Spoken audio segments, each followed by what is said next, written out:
Hi guys, എന്തൊക്കെയുണ്ട് വിശേഷം? നമ്മളിവിടെ നിൽക്കുന്നത് കൊളോണിലാണ്. അതായത് നിങ്ങൾക്ക് എല്ലാവർക്കും അറിയാം, ഇപ്പോൾ ഫുട്ബോളാണ് നടന്നുകൊണ്ടിരിക്കുന്നത്. അപ്പോൾ ഇന്ന് നമ്മുടെ സ്വന്തം ജർമ്മനിയുടെയും ഐവറി കോസ്റ്റിൻ്റെയും മാച്ചാണ് നടക്കാൻ പോകുന്നത്. അപ്പോൾ അത് കാണാൻ വേണ്ടിയിട്ട് നമ്മൾ ഓപ്പൺ എയർ സ്ക്രീനിലാണ് വന്നേക്കുന്നത്. ഭയങ്കര തിരക്കാണ്, ഞാൻ കാണിച്ചു തരാം എങ്ങനെയാണെന്ന്. അപ്പോൾ നമ്മൾ അകത്തോട്ട് പോകാൻ പോവാണ്.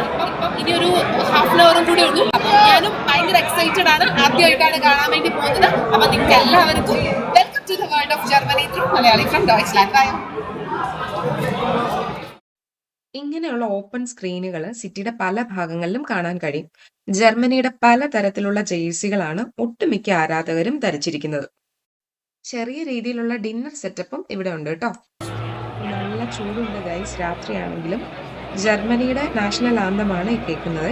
കുറേ ആരാധകർ അങ്ങിങ്ങായിട്ട് ബഹുമാനത്തോടെ എണ്ണീറ്റൊക്കെ നിൽക്കുന്നുണ്ട്. കൂടാതെ അവർ ആ പാട്ട് പാടുന്നുമുണ്ട്.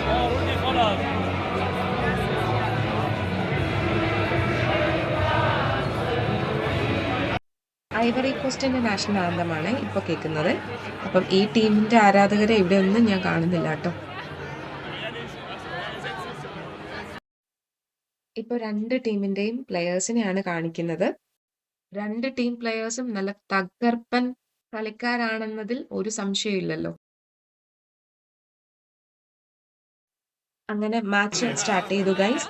നല്ല പ്രകടനമാണ് ജർമ്മൻ പ്ലെയേഴ്സും അതുപോലെ തന്നെ ഐവറി കോസ്റ്റിന്റെ പ്ലെയേഴ്സും കാഴ്ചവെക്കുന്നത് എന്നതിൽ ഒരു തർക്കവും വേണ്ട.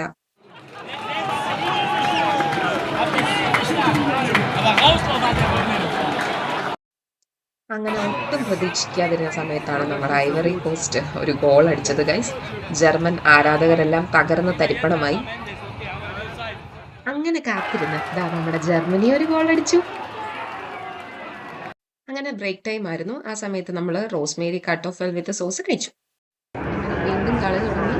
രണ്ട് ടീമിന്റെയും ഇഞ്ചോടിഞ്ച് പോരാട്ടമായിരുന്നു പിന്നീട് കണ്ടത്.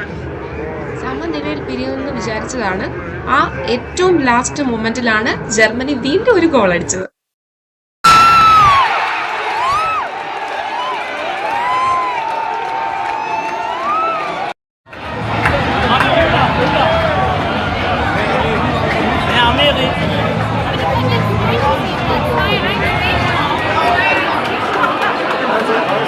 മാച്ച് കഴിഞ്ഞ് പുറത്തിറങ്ങിയപ്പോഴുള്ള ആരാധകരുടെ ആഘോഷങ്ങളാണ് കേട്ടോ.